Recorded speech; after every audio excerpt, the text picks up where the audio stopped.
అసలు ఈ fatty liver అనే ప్రాబ్లం ఈ మధ్యకాలంలో ఎక్కువ వింటున్నాను సార్. అసలు ఏంటి ఇది? తెలుగులో కాలేయం అంటాం కదా, ఇట్స్ రైట్ అప్పర్ అబ్డోమిన్ లో ఉంటుంది. అయితే ఇందులో 5% కన్నా ఎక్కువ కొవ్వు డిపాజిట్ అవుతుంది. ఆ కొవ్వు కాస్త లివర్ లోనే డిపాజిట్ అవుతుంది. దాన్నే మనం సింపుల్ గా ఫ్యాటీ లివర్ అని అంటాం.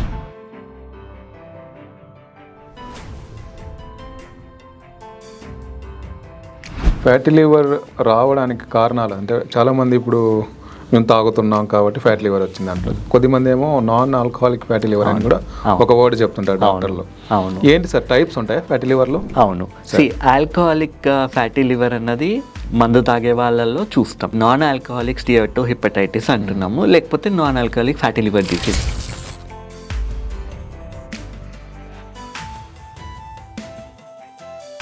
ఏమొస్తాయి సార్ సిమ్టమ్స్? ఒక పర్టికులర్ సిమ్టమ్ అని కాదు, అన్ని ఆర్గన్స్ కూడా ఎఫెక్ట్ అవ్వడం చూస్తున్నారు.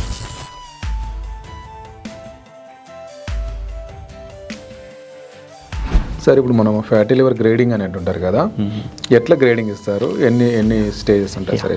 సో గ్రేడ్ 1 అన్నది ఓన్లీ ఫ్యాటీ లివర్, అంటే ఇక్కడ ఇన్ఫ్లమేషన్ ఏమీ లేదు. గ్రేడ్ 2 అన్న దాంట్లో ఫ్యాటీ లివర్తో పాటు ఇన్ఫ్లమేషన్ కూడా ఉంటుంది.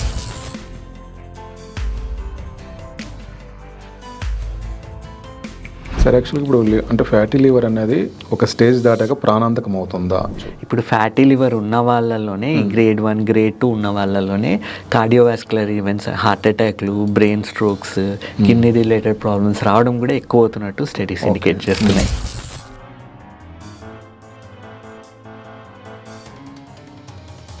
ఒక మనిషి కనుక సెంట్రల్ ఒబేసిటీ అంటే పొట్ట చుట్టూ కనుక బాగా వెయిట్ పొట్ట లావుగా ఉన్న వాళ్ళలో ఖచ్చితంగా ఫ్యాటీ లివర్ ఉండే ఛాన్స్ ఉందా? ఎస్ ఉందండి. మెటబాలిక్ సిండ్రోమ్ అని ఇందాక మాట్లాడుకున్నాం కదా, ఇది ఒక క్లస్టర్ ఆఫ్ సిమ్టమ్స్ అన్నీ ఉండాలి.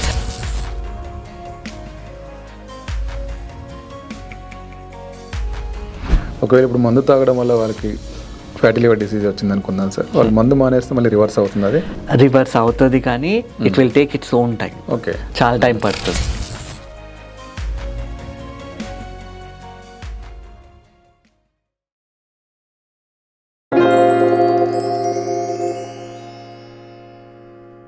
ఇటీవల మనం ఫ్యాటీ లివర్ గురించి మాట్లాడుకుంటున్నాం కదా. ఎస్ డాక్టర్ గారు, యాక్చువల్గా చాలామంది సార్ యాక్చువల్గా ఈ మధ్యకాలంలో అల్ట్రాసౌండ్ లాంటి చెకప్లో లేకపోతే master health checkup, yearly checkup చేయించుకున్నప్పుడు సడన్గా వాళ్ళకి fatty liver stage 1 grade 1 grade 2 అని ఇట్లా వస్తుంటాయి జనరల్గా.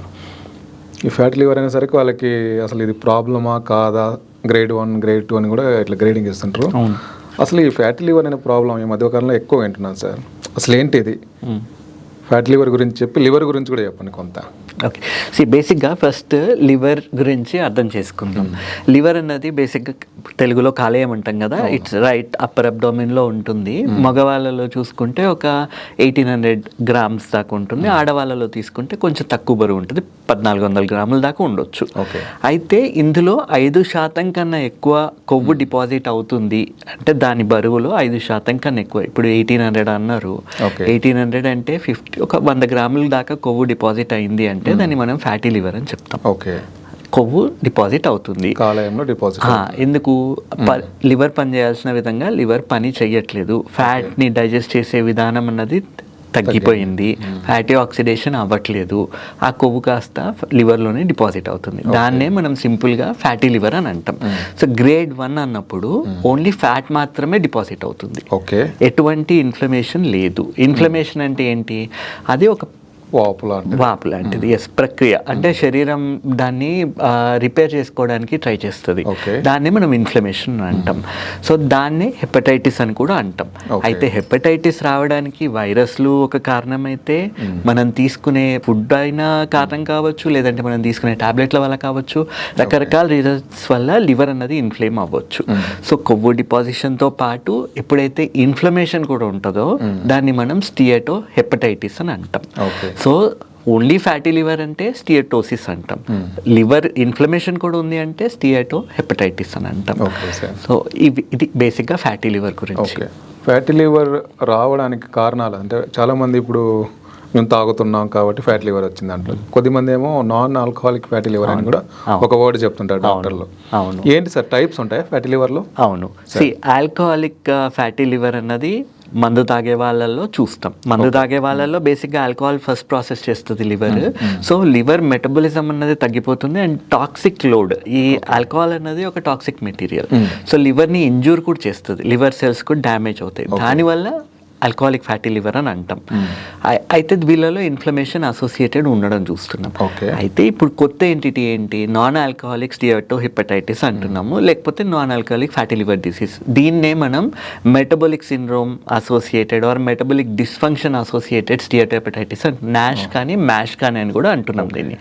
సో వీళ్ళల్లో ఏమవుతుంది, కొంతమందిలో ఈ టెండెన్సీ ఎక్కువ అవుతుంది. ఇప్పుడు లావుగా ఉండే వాళ్ళు ఉన్నారు, లేదు షుగర్ ఉంది, లేదు కొంతమందిలో మెటబాలిక్ సిండ్రోమ్ ఉంది. అంటే ఏంటి, బీపీ ఎక్కువ ఉండడం, కొలెస్ట్రాల్ ట్రైగ్లిజరైడ్స్ ఎక్కువ ఉండడం, షుగర్ ఉండడం, వేస్ట్ సర్కంఫరెన్స్ ఎక్కువ ఉండడం, వీళ్ళల్లో మెటబాలిక్ సిండ్రోమ్ అని చెప్తాం. ఈ సిమ్టమ్స్ అన్నీ ఉన్నప్పుడు వీళ్ళల్లో ఈ ఫ్యాటీ లివర్ ఎక్కువ అవడం చూస్తున్నాం బేసిక్గా. సో సింపుల్ థింగ్, మళ్ళీ కొవ్వు అన్నది ప్రాపర్గా మెటబలైజ్ అవ్వట్లేదు అని దీని అర్థం. లివర్ తీసుకోగలిగిన దానికన్నా ఎక్కువ మనం లివర్ మీద లోడ్ ఇస్తున్నాము. లివర్ ఫంక్షన్ అన్నది చేయాల్సిన విధంగా అది చెయ్యట్లేదు, లివర్ ఫంక్షన్ తగ్గింది అని దాని అర్థం. ఓకే, కారణాల గురించి చెప్పుకునే ముందు సార్, అసలు దీని ఫ్యాటీ లివర్ ఉంది అంటే ఒక మనిషికి ఏమైనా ప్రాబ్లమా? డెఫినెట్లీ ప్రాబ్లం ఉండేటే అండి. That is a indication something is happening. First మనం లివర్ అసలు ఏం పని చేస్తుందో అర్థం చేసుకుందాం. మన బాడీలో జరిగే మెటబాలిజం అంతా కూడా లివర్ అన్నది కంట్రోల్ చేయడం జరుగుతుంది. మనం ఏం తిన్నా అన్నీ కూడా లివర్ నుంచే ప్రాసెస్ అవుతాయి. ఇప్పుడు ఫ్యాట్ డైజెషన్లో బైల్ అన్నది ఉత్పత్తి చేస్తుంది. బైల్ జ్యూస్ వింటుంటాం కదా. సో ఒక రోజుకి ఒక 1/2 లీటర్ నుంచి లీటర్ వరకు బైల్ జ్యూస్ ఫామ్ అవుతుంది. ఈ బైల్ జ్యూస్ ఏంటి, it is like A detergent juice లాగా ఉంటుంది. బేసిక్గా ఫ్యాట్ని డైజెస్ట్ చేయడానికి హెల్ప్ అవుతుంది. సో లివర్ పనితనం తగ్గింది అన్నప్పుడు డిఫెక్టివ్ బైల్ జ్యూస్ ఫామ్ అవడం చూస్తాం. సో వీళ్ళల్లోనే ఫ్యాటీ లివర్ ఉండడం, వీళ్ళల్లోనే గాల్ స్టోన్స్ రావడం, వీళ్ళల్లోనే కడుపు బ్లోటింగ్ అని, ఉబ్బరం అని, ఇవన్నీ చూడడం జరుగుతుంది. ఫ్యాట్ అన్నది డైజెస్ట్ అవ్వదు సరిగ్గా, ఊరికే మోషన్ వెళ్ళడం, మోషన్కి వెళ్తే మోషన్ తేలుతున్నట్టు ఉండడం, ఇవన్నీ వీళ్ళలో చూస్తాం. ఇదే కాకుండా లివర్ అన్నది మన బాడీలో కావాల్సిన ప్రోటీన్ని కూడా ఉత్పత్తి చేస్తుంది. సో ఆల్బమిన్ 50% కన్నా ఎక్కువ ఆల్బమిన్ ఏదైతే మొత్తం అంత లివర్ నుంచి ఉత్పత్తి అయింది. సో ఎంత బరువు ఉన్న వాళ్ళలో ఎంత ఉత్పత్తి చేయాలన్నది కూడా లివర్ చూసుకుంటుంది. ఇదే కాకుండా multiple proteins, 50% of liver form చేసే ప్రోటీన్స్లో 50% ఆల్బుమిన్, మిగిలినవి రకరకాల గ్లోబులిన్స్ అని, దాంట్లో మళ్ళీ డిఫరెంట్ టైప్స్ ఉన్నాయి. సో ఇవన్నీ ఉత్పత్తి చేస్తుంది. ఇదే కాకుండా క్లాటింగ్ ఫ్యాక్టర్స్, ఇప్పుడు రక్తం అన్నది గడ్డగట్టాలి అంటే క్లాటింగ్ ఫ్యాక్టర్స్ కావాలి, అవన్నీ ఉత్పత్తి అయ్యేది లివర్లోనే. సో ఇవే కాకుండా డైజెస్టివ్ ఎంజైమ్స్, ఈ డైజెస్టివ్ ఎంజైమ్స్ అన్నీ ఉత్పత్తి అయ్యేది లివర్లోనే. ఇది అందుకే లివర్ బాగా పనిచేస్తే డైజెషన్ బాగుంటుంది. సో లివర్ ఎప్పుడైతే ఒత్తిడికి లోన్ అవుతుందో, ఫ్యాటీ లివర్ కానీ దాని మీద ఒత్తిడి లోన్ అయిందన్నప్పుడు బాడీలో రకరకాల చేంజెస్ చూడడం మొదలవుతాయి. అండ్ ఇప్పుడు ఫ్యాటీ లివర్ అసోసియేషన్ హార్ట్ అటాక్స్తోని, బ్రెయిన్ స్ట్రోక్స్తోని, కిడ్నీ ప్రాబ్లమ్స్తోని అన్నిటితోని ఉన్నట్టు అసోసియేషన్ స్టడీస్ చెప్తున్నాయి ఇప్పుడు. సో లివర్ పనితనం ఇది. లివర్ బాగా పనిచేస్తే మనం హెల్దీగా ఫీల్ అవుతాం, మన బాడీలో మెటబాలిజం అన్నది కరెక్ట్గా ఉంటుంది, everything will go in a order. ఎప్పుడైతే లివర్ ఫంక్షన్ డిస్టర్బ్ అయిపోతుందో body will start throwing science. Okay, ఏమొస్తాయి సార్ సిమ్టమ్స్? ఇప్పుడు దెబ్బలు తగలగానే ఈజీగా బ్రూజింగ్ అంటాం కదా, ఆ ఈజీ బ్రూజింగ్ ప్లస్ లివర్ మీద లోడ్ ఎక్కువైంది, వాళ్ళంతా దురదల్లాగా ఫీల్ అవుతారు. చాలా మంది ఇచ్చింగ్ అని చెప్తా ఉంటారు. ఓకే, సో ఆ ఇచ్చింగ్ అవుతుందన్న దాని అర్థం బైల్ సాల్ట్స్ అనేవి డిపాజిట్ అవుతున్నాయి స్కిన్ కింద అని అర్థం. సో ఇదొకటి. అండ్ కళ్ళు పచ్చగా అయిపోవడము, అండ్ బిలిరూబిన్ పెరిగిపోవడము, బిలిరూబిన్ పెరగడం వల్ల వచ్చే జాండీస్ అంటాం కదా, ఆ లక్షణాలన్నీ కనబడతాయి. అండ్ పొట్టలో నొప్పి చెప్తారు, పై భాగంలో పొట్ట నొప్పి అని చెప్తారు. ఎస్, నొప్పి అని చెప్తారు. డైజెషన్ రిలేటెడ్ ఇష్యూస్ రావడం చూస్తున్నాము. రకరకాల, అంటే ఒక పర్టికులర్ సిమ్టమ్ అని కాదు, అన్ని ఆర్గన్స్ కూడా ఎఫెక్ట్ అవ్వడం చూస్తున్నారు. ఇప్పుడు చాలా మందిలో సిరాటిక్ స్టేజ్కి వెళ్ళిపోయింది, ఎండ్ స్టేజ్ లివర్ డిసీజ్ అని, పొట్టలో నీరు నిండడం, కాళ్ళల్లో వాపు రావడం, ఇవన్నీ చూస్తాం. ఇన్ఫ్లమేషన్కి ఉండే లక్షణాలన్నీ కనబడతాయి. ఓకే సార్, ఇప్పుడు మనం ఫ్యాటీ లివర్ గ్రేడింగ్ అని అంటుంటారు కదా, ఎట్లా గ్రేడింగ్ ఇస్తారు, ఎన్ని స్టేజెస్ ఉంటాయి సార్? సో గ్రేడ్ 1 అన్నది ఓన్లీ ఫ్యాటీ లివర్, అంటే ఇక్కడ ఇన్ఫ్లమేషన్ ఏమీ లేదు. గ్రేడ్ 2 అన్న దాంట్లో ఫ్యాటీ లివర్తో పాటు ఇన్ఫ్లమేషన్ కూడా ఉంటుంది. అంటే వీళ్ళల్లో నొప్పి రావడము, ఇప్పుడు మనం మాట్లాడుకున్న లక్షణాలు, డైజెషన్ సరిగ్గా అవ్వకపోవడము, పొట్ట లోపల కొవ్వు డిపాజిట్ అవ్వడం మొదలవ్వడము ఇవన్నీ కనబడతాయి. అండ్ వీళ్ళు దీని మీద ఒకవేళ వీళ్ళకి ఆల్కహాల్ లాంటి అలవాటు ఉంది, లేదు ఇప్పుడు మనం సింపుల్ యాంటీబయాటిక్స్ వాడతాం కదా, యాంటీబయాటిక్స్ కూడా ప్రాసెస్ అయ్యేది లివర్ నుంచే కాబట్టి మళ్ళీ అది లివర్ మీద ఒత్తిడిని పెంచి వీళ్ళల్లో లివర్ ఇన్ఫ్లేమ్ అవుతుందంటే దురదలు రావడము ఇట్లాంటి సిమ్టమ్స్ అన్నీ చెప్పడం జరుగుతుంది. సో గ్రేడ్ 3కి వెళ్ళిపోయింది. అంటే ఇప్పుడు ఏమవుతుంది, ఇన్ఫ్లమేషన్ జరిగినప్పుడు ఏమవుతుంది, బాడీ రెస్పాన్స్ ఏదైతే అక్కడ లివర్ సెల్స్ డ్యామేజ్ అవుతున్నాయో బాడీ దాన్ని రిపేర్ చేయడానికి ట్రై చేస్తుంది. అంటే ఇప్పుడు మనకి ఇక్కడే సపోజిడ్లీ ఏదో దెబ్బ తగిలింది, దెబ్బ మానేటప్పుడు ఏమవుతుంది, ఒక పొట్టులాగా ఫామ్ అవుతుంది. ఆ పొట్టు వెళ్ళిపోయిన తర్వాత స్కిన్ అన్నది అక్కడ హార్డ్ అయ్యి బాడీ అన్నది దాన్ని రీమోడల్ చేసుకుంటుంది, స్కార్ ఫామ్ అవుతుంది కదా. సో లివర్లో కూడా అంతే, లివర్లో రీజనరేటివ్ కెపాసిటీ ఎంత ఉన్నా కానీ డ్యామేజ్ అయిందనగానే first inflammatory response is to form a scar. ఆ స్కార్ ఫామ్ అయ్యి మళ్ళీ అది బాడీ రీమోడల్ చేసుకుంటుంది ఓవర్ ది టైం, మళ్ళీ స్కార్ ఫామ్ అవ్వడం, ఇది రిపీటెడ్ ఇన్సల్ట్స్ జరగడం వల్ల స్కారింగ్ అన్నది ఎక్కువైపోయి లివర్ ఉండాల్సిన సాఫ్ట్ కన్సిస్టెన్సీ ఉండకుండా స్టిఫ్గా అయిపోతుంది. దాన్ని గ్రేడ్ 3 అంటాం. మళ్ళీ ఫైబ్రోసిస్ అన్నది సెట్ అవుతుంది గ్రేడ్ 3లో. దాన్ని అప్పుడు కూడా మనం పట్టించుకోలేదు. ఇంకా గ్రేడ్ 3 ఫైబ్రోసిస్ నుంచి సిరోసిస్ నుంచి ఎండ్ స్టేజ్ లివర్ డిసీజ్కి, అక్కడ నుంచి ఇంకా రేపు పొద్దున లివర్ మొత్తం మార్చాల్సిన అవసరం వచ్చే ఛాన్సెస్ ఉంటాయి. సో ఇవి స్టేజెస్. సో ఇందులో మనం గ్రేడ్ 1 సాధారణంగా ఇప్పుడు ఎవరు వచ్చినా కానీ గ్రేడ్ 1 చూడడం జరుగుతుంది. ఇంతకు ముందు కానీ ఇప్పుడు చాలా ఎక్కువైపోయింది. ఎందుకు అంటే maybe it is because of our changed life style. మనం తీసుకునే ఆహారంలో అన్హెల్దీ ఫుడ్ ఎక్కువ ఉండడము అది కూడా ఒక రీజన్. అండ్ ఇప్పుడు గ్రేడ్ 1 గ్రేడ్ 2లో వచ్చినప్పుడు దీన్ని మనం ఐడెంటిఫై చేసి సర్టెన్ ఏం చేయాలో చెప్పి అవసరమైతే కొద్ది రోజులు ఏమైనా మెడిసిన్ సపోర్ట్ ఇచ్చి దీన్ని మనం రివర్స్ చేయవచ్చు. కానీ గ్రేడ్ 3 గ్రేడ్ 4లోకి వెళ్ళిందన్న తర్వాత రివర్స్ అయ్యే ఛాన్సెస్ ఉండవు. సో అది కాకపోతే దాని ప్రోగ్రెషన్ని మనం ప్రివెంట్ చేయొచ్చు. ఇంకా ముదరకుండా దాన్ని ఏం జాగ్రత్తలు తీసుకొని దాన్ని ఎట్లా చూడాలన్నది మనం చేయొచ్చు. ఓకే సార్, ఇప్పుడు గ్రేడ్ 1 గ్రేడ్ 2 అన్నప్పుడు మనం డైట్తో రివర్స్ చేయొచ్చా, మెడికేషన్ కూడా అవసరం అవుతుంది? డైట్తోని కొంచెం కొద్దిగా మెడిసిన్ అండ్ బేసిక్గా డైట్ అండి, ఎక్కువ శాతం డైటే. ఇప్పుడు స్టడీస్ ఏం చెప్తున్నాయి, ఇప్పుడు బరువు 5% తగ్గారు అంటే ఉన్న బరువులు ఇప్పుడు 100 కిలోలు బరువు ఉన్నారు, 5 నుంచి 10% బరువు తగ్గారు అంటే ఫ్యాటీ లివర్ గ్రేడ్ 1 అయినా 2 అయినా రివర్స్ అవ్వడం చూస్తున్నాం. సో మన బరువు తగ్గితే లివర్లో ఉండే ఫ్యాట్ కూడా మెటబలైజ్ అవ్వడం మొదలవుతుంది. అండ్ ఆహార పద్ధతులు ఏం చేంజ్ చేసుకోవాలి, మనం ఫస్ట్ ఆఫ్ ఆల్ లివర్ని ఇన్సల్ట్ చేసే మెటీరియల్ ఏదైతే తీసుకుంటున్నామో దాన్ని ఆపేయాలి. ఇప్పుడు మందు తాగే వాళ్ళు ఉన్నారు, మందు కంప్లీట్గా ఆపేయాలి. రెండోది వాటర్ తాగట్లేదు, కావాల్సినంత వాటర్ ఇంటేక్ ఇంక్రీజ్ చేయాలి.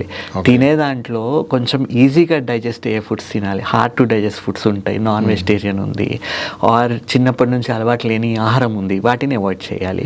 ఈజీగా అరిగే భోజనం ఎక్కువ తీసుకోవాలి, ఆకుకూరలు ఎక్కువ తీసుకోవాలి, హోల్ గ్రెయిన్స్ ఎక్కువ ఉండాలి, వెజిటేబుల్స్ ఫ్రూట్స్ ఎక్కువ ఉన్నప్పుడు దాన్ని బాడీ అనేది ఈజీగా డైజెస్ట్ చేసుకోగలుగుతుంది. పీచు పదార్థాలు ఎక్కువ ఉండే భోజనం తీసుకోవాలి. అండ్ అది కూడా ఏంటి, తినమన్నాం కదా అని ఇంకా అవి ఎక్కువ తినడం కూడా కరెక్ట్ కాదు. అండ్ అవసరం అయినప్పుడే తింటా ఉంటే లివర్ మీద పడే లోడ్ తగ్గుతుంది. లివర్ మీద పడే లోడ్ తగ్గితే లివర్ దాని దగ్గర రిపేర్ చేసుకునే ఆస్కారం ఎక్కువ ఉంటుంది. అండ్ అదే కాకుండా ఇప్పుడు పెయిన్ కిల్లర్స్ వేసుకుంటున్నారు, స్టీరాయిడ్ టాబ్లెట్స్ వేసుకుంటున్నారు, యాంటీబయాటిక్స్ వేసుకుంటారు, ఇవన్నీ కూడా లివర్ని ఎఫెక్ట్ చేస్తాయి.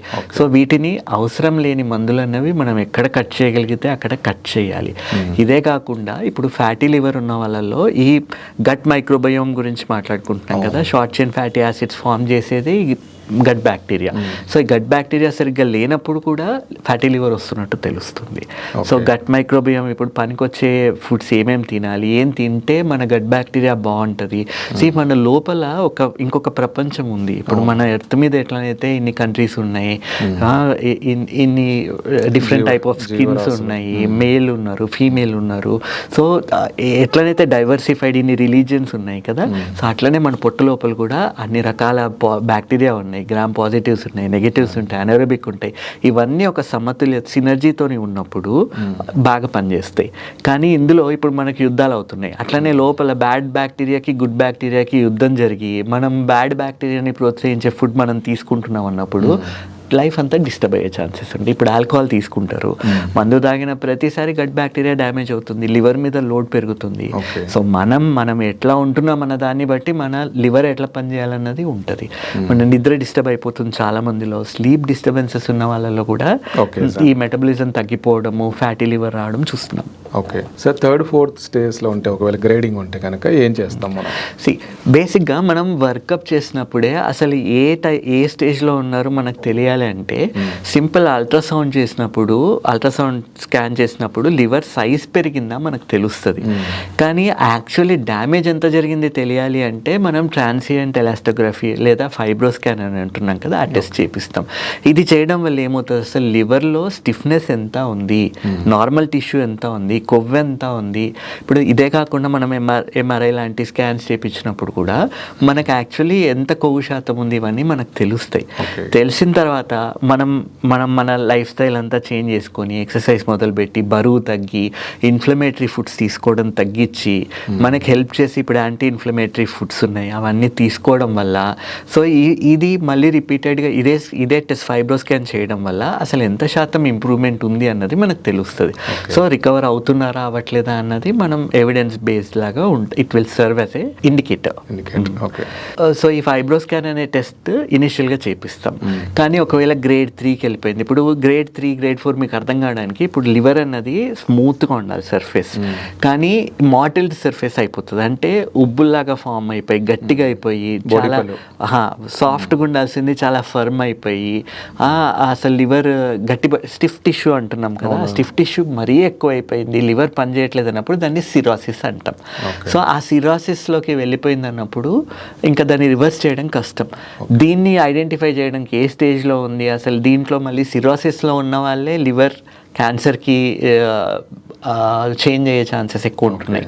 సో వీళ్ళల్లోనే లివర్ ట్రాన్స్ప్లాంట్ కూడా అవసరం పడే ఛాన్సెస్ ఉంటున్నాయి. వీళ్ళల్లో బయాప్సీ చేస్తాం, లివర్ బయాప్సీ చేసి ఆ లివర్ బయాప్సీలో సెల్యులార్ చేంజెస్ ఏమన్నా ఉన్నాయా, అసలు ఎంత శాతం లివర్ పనిచేస్తుంది, ఇవన్నీ టెస్ట్ చేసి దాన్ని ఇంకా ప్రోగ్రెస్ అవ్వకుండా ట్రాన్స్ప్లాంట్కి వెళ్ళే వరకు ఏం జాగ్రత్తలు తీసుకోవాలి, సపోర్ట్ ఎట్లా ఇవ్వాలన్నది ఇవ్వడం జరుగుతుంది.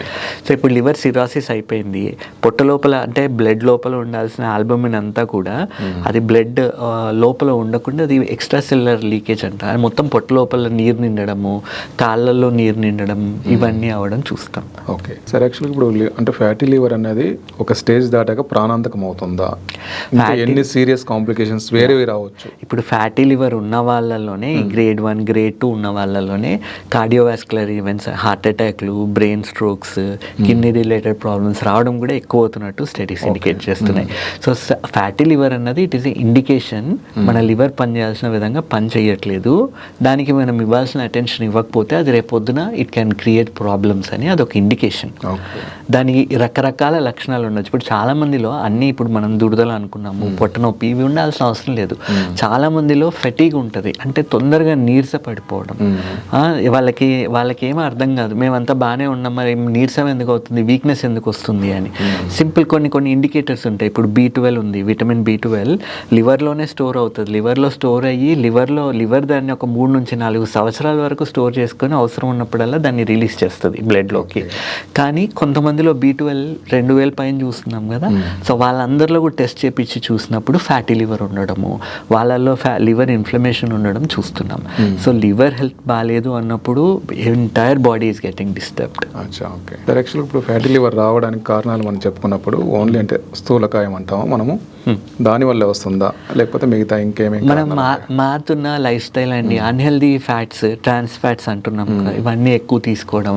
ఇప్పుడు చాలా మంది ఇప్పుడు ఫ్యాట్స్ అంటే మనం ఎట్లా చెప్పవచ్చు, ఇప్పుడు చూడండి ఫ్రైడ్ ఐటమ్స్, అన్ని ఫ్రైడ్ ఐటమ్స్, జంక్ ఫుడ్ అంతా, బేకరీ ఐటమ్స్ అన్ని packed processed foods, ultra processed foods ఉన్నాయి కదా, అవన్నీ కూడా దే ఆర్ గోయింగ్ టు, ఇప్పుడు ప్యాకెట్లో వచ్చే అన్నిట్లో దేర్ ఈస్ యాడెడ్ ఫ్యాట్, అవన్నీ ట్రాన్స్ ఫ్యాట్సే కదా. ఇంకోటి ఫ్రైడ్ ఐటమ్స్, ఇంకోటి ఇప్పుడు సమోసాలు, కచోరీలు, ఇవన్నీ they are all rich in unhealthy fats. And ఇంకోటి రీయూజ్డ్ ఆయిల్స్ ఉన్నాయి కదా, ఇప్పుడు వాడిన ఆయిల్నే మళ్ళీ వాడతారు, ఇప్పుడు పూరీ చేస్తారు, ఆ ఆయిల్ అంతా తీసుకొని మళ్ళీ స్టోర్ చేసి మళ్ళీ దాన్నే వాడడం మొదలు పెడతారు. సో ఈ రిపీటెడ్ యూసేజ్ ఆఫ్ ఆయిల్స్ వల్ల కూడా ఫ్రీ రాడికల్ జనరేషన్ అనేది ఎక్కువ అయిపోయి ఆ ఆయిల్లో కూడా కొన్ని రకాల చేంజెస్ వచ్చేది. It is also effecting the liver health అని కొన్ని స్టడీస్ చెప్తుంది. సో ఇప్పుడు అందుకనే ఏం తింటున్నాం అన్నది ప్రాపర్గా ఆలోచించి తినాలి. ఓకే. ఏది పడితే అది ఉంది కదా అని చెప్పి తిని అది లివర్ మీద లోడ్ వచ్చేదాకా వెయిట్ చేయకుండా, ఇప్పుడు అందుకే ఏం చెప్తున్నాం, ఫ్యాటీ లివర్ ఇవన్నీ ఉన్నప్పుడు అడిక్వేట్గా హైడ్రేషన్ తీసుకోమంటున్నాం, కావాల్సిన సప్లిమెంట్స్ ఇస్తున్నాము, యాంటీ ఇన్ఫ్లమేటరీ ఫుడ్ తీసుకోమంటున్నాము, ఫ్రీ రాడికల్ జనరేషన్ ఎక్కువైతున్న ఫుడ్స్ని, ఎక్కువ చేసే ఫుడ్స్ని అవాయిడ్ చేయమని చెప్తున్నాము. అదే కాకుండా కొన్ని యాంటీ ఆక్సిడెంట్ మెడిసిన్ ఇస్తున్నాం. ఇప్పుడు ఫ్యాటీ లివర్కి ఇచ్చేది ఏంటి, ఒక ఈ టాబ్లెట్ పనిచేస్తుంది అని ఖచ్చితంగా ఏం లేవు. సో విటమిన్ ఈ క్యాప్సూల్స్ ఇస్తాం బేసిక్గా. విటమిన్ ఈ యాంటీ ఆక్సిడెంట్ పనిచేస్తుంది కొంచెం. ఇవే కాకుండా కొన్ని వేరే మాలిక్యూల్స్ ఉన్నాయి, అవి ఆ పర్సన్ని చూసి ఇన్సులిన్ రెసిస్టెన్స్ కూడా ఎక్కువ ఉండడం చూస్తున్నాం ఫ్యాటీ లివర్ ఉన్నప్పుడు. ఇన్సులిన్ రెసిస్టెన్స్ అంటే ఇప్పుడు బేసిక్గా మన బాడీలో ఉత్పత్తి అవ్వాల్సిన ఉత్పత్తి అయ్యే ఇన్సులిన్ పని ఏంటి, బేసిక్గా బ్లడ్లో ఉండాల్సిన గ్లూకోజ్ని అది సెల్ లోపలికి తోయాలి. సో ఆ సెల్ అన్నది ఆ గ్లూకోజ్ని యూటిలైజ్ చేసుకొని ఎనర్జీ, మన డైలీ యాక్టివిటీస్కి కావాల్సిన ఎనర్జీని జనరేట్ చేయడం జరుగుతుంది. కానీ ఇన్సులిన్ రెసిస్టెన్స్ ఉన్నప్పుడు ఆ బ్లడ్లో గ్లూకోజ్ లెవెల్స్ అనేవి పెరిగిపోవడం చూస్తాం. అంటే ఇన్సులిన్ లేక కాదు ప్రాబ్లం, అది ఉంది కానీ అది ఒక మోతాదుకు మించి ఉంటే తప్ప దాని ఎఫెక్ట్ అన్నది చూపెట్టట్లేదు. సో ఈ ఇన్సులిన్ ఉత్పత్తి, ఫాస్టింగ్ ఇన్సులిన్ లెవెల్స్ చేసినప్పుడు వీళ్ళు ఉండాల్సిన దానికన్నా చాలా ఎక్కువ ఇన్సులిన్ ఉంటుంది. మనం ఏం చేస్తున్నాం, వీళ్ళకి షుగర్ ఉండి ఇన్సులిన్ అరే ఇంకా ఇన్సులిన్ ఇవ్వండి ఇంకా ఎక్కువ ఇన్సులిన్ ఇస్తున్నాం. సో ఒక స్టేజ్ తర్వాత ఇన్సులిన్ పని చేయడం ఆగిపోతుంది. సో ఇన్సులిన్ రెసిస్టెన్స్ అనేది ఎక్కువగా చూడడం జరుగుతుంది. అండ్ వీళ్ళల్లో ఇన్సులిన్ని సెన్సిటైజ్ చేయడానికి కొన్ని రకాల మందులు ఇవ్వడం జరుగుతుంది. అవి ఇవ్వడం వల్ల కొంత వరకు హెల్ప్ అవుతుంది. అయితే అల్టిమేట్లీ మనం అర్థం చేసుకోవాల్సింది, as a person we have to change. ఈ మందులు అన్నవి అన్నీ ఉన్నా మనం చేంజ్ అవ్వాలి. ఓకే. ఒక మనిషి కనుక సెంట్రల్ ఒబేసిటీ అంటే పొట్ట చుట్టూ కనుక బాగా వెయిట్, పొట్ట లావుగా ఉన్న వాళ్ళలో ఖచ్చితంగా ఫ్యాటీ లివర్ ఉండే ఛాన్స్ ఉందా? ఎస్ ఉందండి. మెటబాలిక్ సిండ్రోమ్ అని ఇందాక మాట్లాడుకున్నాం కదా, ఇది ఒక క్లస్టర్ ఆఫ్ సిమ్టమ్స్ అన్నీ ఉండాలి.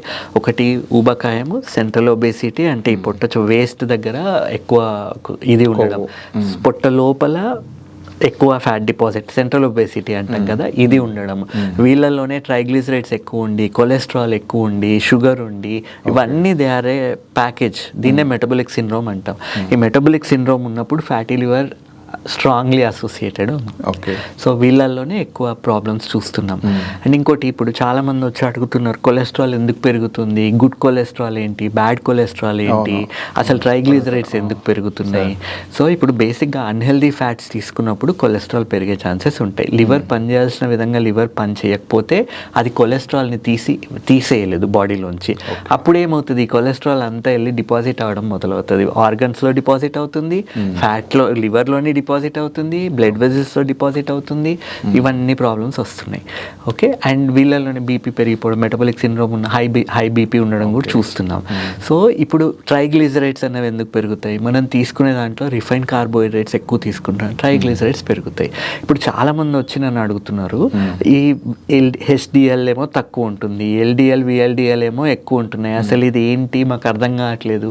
వాళ్ళు హెచ్డిఎల్ ఎక్కువ అంటే తక్కువ ఉండడం, ఇది వాళ్ళకి అర్థం కావాల్సింది ఏంటంటే, హై డెన్సిటీ లైపోప్రోటీన్ అన్నది ఇట్ ఈస్ గుడ్ కొలెస్ట్రాల్. అది ఎక్కువ ఉంటేనే మనకి అది బాడీలో అక్కడ ఇక్కడ ఉన్న మొత్తం కొలెస్ట్రాల్ని తీసుకొచ్చి బ్యాక్ టు లివర్ ఇస్తుంది. లివర్ ఆ కొలెస్ట్రాల్ని ప్రాసెస్ చేసి తీసేయడం జరుగుతుంది. సో ఇప్పుడు కొలెస్ట్రాల్ అన్నది బ్యాడా అంటే కాదు. కొలెస్ట్రాల్ అన్నది మన బాడీలో కావాల్సిన హార్మోన్ సింథసిస్ అన్నిటికీ కొలెస్ట్రాల్ కావాలి. అయితే మోతాదుకి మించి ఉన్నప్పుడు ప్రాబ్లమ్స్ రావడం చూస్తున్నాం. సో ఈ ఎల్డిఎల్ విఎల్డిఎల్ అనేది ఏంటి, మళ్ళీ ఇది కొలెస్ట్రాల్ని, ట్రైగ్లిజరైడ్స్ని మన లివర్ నుంచి అన్ని ఆర్గన్స్కి తీసుకెళ్ళేది, టిష్యూస్కి తీసుకెళ్ళేది. ఎల్డిఎల్ ఏమో కొలెస్ట్రాల్ని క్యారీ చేస్తే, విఎల్డిఎల్ ఏమో ట్రైగ్లిజరైడ్స్ని క్యారీ చేస్తుంది. సో ఇవి బ్యాడ్ కొలెస్ట్రాల్ అని చెప్పుకోవడం జరుగుతుంది. సో ఇప్పుడు గుడ్ కొలెస్ట్రాల్ పెరగాలి అంటే హెల్దీ ఫ్యాట్స్ తీసుకోవాలి. గుడ్ కొలెస్ట్రాల్ పెరగాలి అంటే మళ్ళీ aerobic exercises, resistance strength training అని చెప్తాం కదా, ఇవి చేయాలి. సో మళ్ళీ చాలామంది అడుగుతున్నారు, అసలు ఏరోబిక్ ఎక్సర్సైజ్ అంటే ఏంటి? Anything that will increase your oxygen demand in the body. So వాటిని ఏరోబిక్ ఎక్సర్సైజ్ అంటాం. ఇప్పుడు కార్డియో చేస్తాం, ఏరోబిక్ ఆర్ కార్డియో అని అంటాం. ఇప్పుడు థ్రెడ్మిల్ చేస్తాం, స్విమ్మింగ్ చేస్తాము, ఆర్ ఏదైనా sport, any sport that will increase your heart rate. Heart rate పెరిగినప్పుడు ఏమవుతుంది, గుండె ఫాస్ట్గా పంప్ చేసుకోవడం వల్ల ఆక్సిజన్ అన్నది మొత్తం అంతా సర్క్యులేషన్, ఆక్సిజన్ డిమాండ్ పెరుగుతుంది ఇక్కడ. సో గుండె ఆక్సిజన్ డిమాండ్ని మీట్ చేయడానికి ఎక్కువ పంప్ చేస్తుంది బ్లడ్ని. అండ్ ఇందులో ఏమవుతుంది, మన ఊపిరితిత్తుల్లో కూడా ఆక్సిజన్ కన్జంప్షన్ అనేది ఎక్కువ అవుతుంది. ఈ ఏరోబిక్ ఎక్సర్సైజ్ చేయడం వల్ల ఫ్యాటీ లివర్లో హెల్ప్ అవుతుంది. రెండోది స్ట్రెంగ్త్ ట్రైనింగ్ అంటాం. స్ట్రెంగ్త్ ట్రైనింగ్ అంటే ఇప్పుడు వెయిట్స్ చేస్తారు కదా, వెయిట్స్ అది కూడా దాన్ని కూడా ఒక పద్ధతి ప్రకారం చేసుకుంటూ పోవాలి. అంటే మనం మోతాదికి మించి వెయిట్ ట్రైనింగ్ చేయమన్నారు కదా అని చెప్పి ఆ డంబెల్ ఎత్తడమో వెయిట్స్ ఎత్తడమో చేస్తే కరెక్ట్ కాదు. వాళ్ళు ఏం చెప్తున్నారంటే చిన్న వెయిట్ ఎత్తినా రిపిటేషన్స్ ఎక్కువ ఉండాలి, అండ్ మనం కాంట్రాక్షన్కి ఎంత టైం తీసుకుంటున్నామో రిలాక్సేషన్ కూడా అంతే టైం ఇవ్వాలి.